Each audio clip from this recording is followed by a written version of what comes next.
Thank you so much for having me for now, about to be my mother as well. Damian, honestly, it's an absolute privilege to speak with you. It truly is. The film is so much fun. Thank you so much.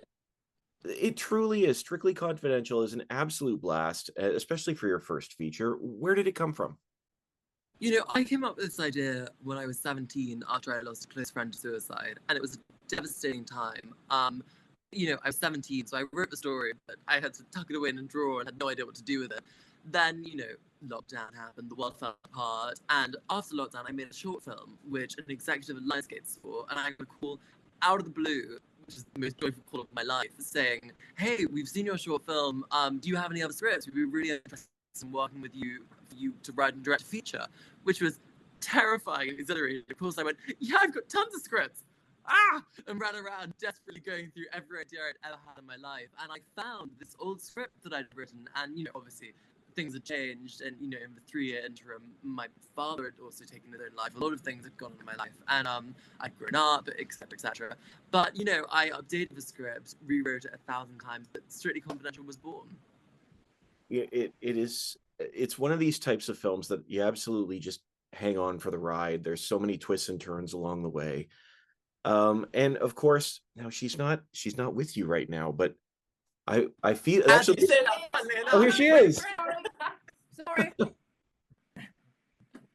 Hello, Elizabeth. Sorry, I had to get a coffee. I was dying. I understand. So you need to take those moments. I was just saying how much fun the film is, and actually, I was just saying to Damian. I was about to say, I mean, you have the opportunity to work together, and I know you work together on his short. My understanding is that Boy on the Boat, the Boy on the Beach, Boy on the Beach. Sorry. Well, there could have been a boat there as well, but there was actually. That was a beautiful boat. Yeah. What was that relationship like for the two of you? Because working together is one thing, and there's some stuff in here that could have been awkward to film together. Well, there was several parts of working together. I think coming on as Damian's producing partner was vital because he was young and he was a beginner. So I didn't have any worries about him being able to direct the film really well. He's an obsessive. I knew it would look beautiful, sound beautiful. The story would. I knew he could do all that. I knew he could manage the edit suite. I knew he could manage post. But what I knew he'd find very difficult was being at the helm of a monster, because films are monstrous. Every day is a war, and you're putting out fires all day long. And I didn't want him to be distracted from doing what I knew he could do by the myriad of things get thrown at you every day, like the costumes haven't arrived. You're on a tiny remote island. Someone's sick. There's no plan B. So I needed to put his plan Bs in place. So as his producer, we worked incredibly well together.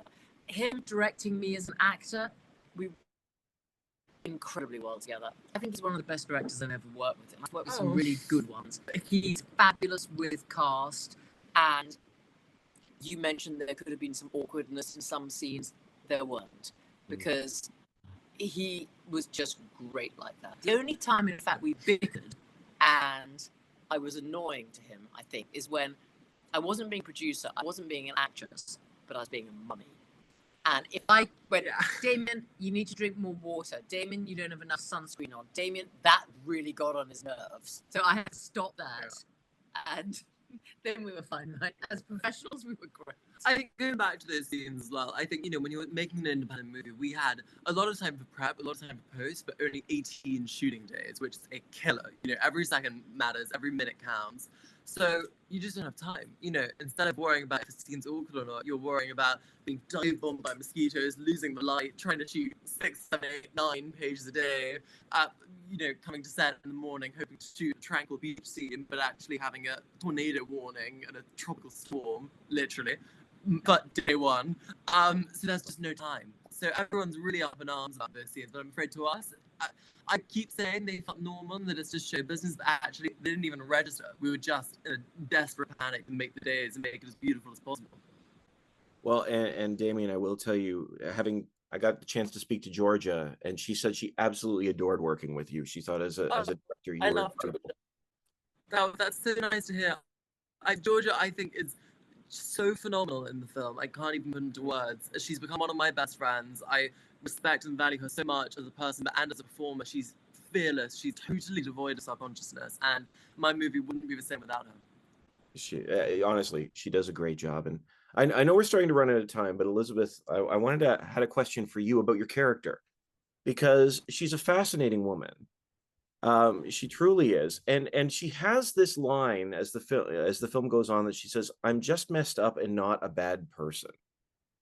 And she makes some errors along the way without giving any spoilers. But I wondered, in your mind, do you think that's true? But funnily enough, you've picked on exactly why I wanted to play this part. Because I really noticed in life that a lot of people do bad things.